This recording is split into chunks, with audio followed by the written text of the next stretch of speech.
открывается произведением известного классика. Каждая композиция воспевает героизм и стойкость ингушского народа. К памятному вечеру, посвященному 79-й годовщине депортации ингушского народа, артисты Госфилармонии готовились долго.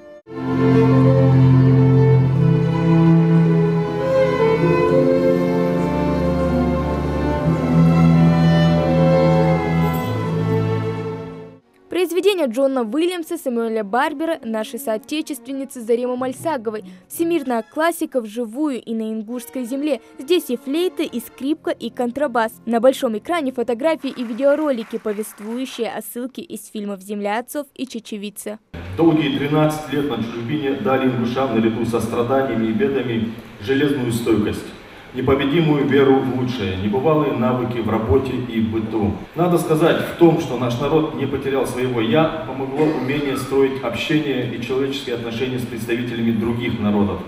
Несмотря на все моральные и физические трудности, ингуши и сейчас говорят: великое счастье, что Всевышний привел нас именно в Казахстан, к людям, имеющим в душе Бога.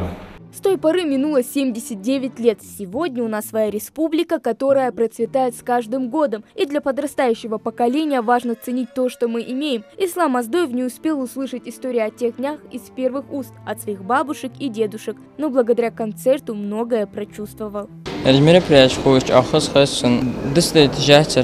Идея именно такого повествования принадлежит главному дирижеру оркестра Нагиму Абилову. За его плечами большой опыт работы в сфере культуры. Каждая композиция – это отдельный этап перенесенного народом испытания. Такова задумка маэстро. Этим ходом он подарил гостям незабываемое путешествие в мир классической инструментальной музыки. Думалось все по композиции, по каждой, чтобы учитывать эмоциональные маркеры и по динамике вывести это состояние скорби в нынешнее время, что сейчас республика процветает, что она растет, и с таким пожеланием лучшего и большего. Для меня главное, если зритель доволен, я доволен, что пришел полный зал, я доволен, что люди пришли поддержать этот памятный вечер, и что они безразличны к этим событиям, и доволен от того, что людям понравился вот этот вот вариант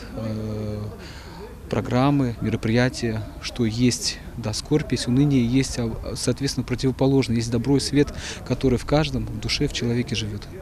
Именно стойкость, мужество и вера в лучшее помогли народу выжить в суровых условиях депортации, отмечают гости. В рамках памятной даты в республике запланировано порядка 60 мероприятий. Направлено именно на то, чтобы не забывали, о том, чтобы помнили, и помнили именно в нужном русле.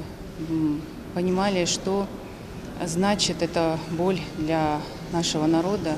Очень многие те, кто это пережил воочию, они до сих пор помнят до мелочей эти события. И они с острой чертой впились в память каждого ингуша. В рамках этого мероприятия обязательно красной нитью идет тема защитников Отечества. Так как мы знаем, какие бы внутриполитические процессы ни происходили, все-таки ингуши всегда оставались верны своему долгу перед Родиной. Даже в те тяжелые годы депортации наши воины на полях сражения оставались, многие из них, изменив свои имена на русские, для того, чтобы до конца вести эту борьбу с фашизмом. Памятный вечер завершили хоровым исполнением ингушской народной песни артистов Госфилармонии, но уже в новом звучании.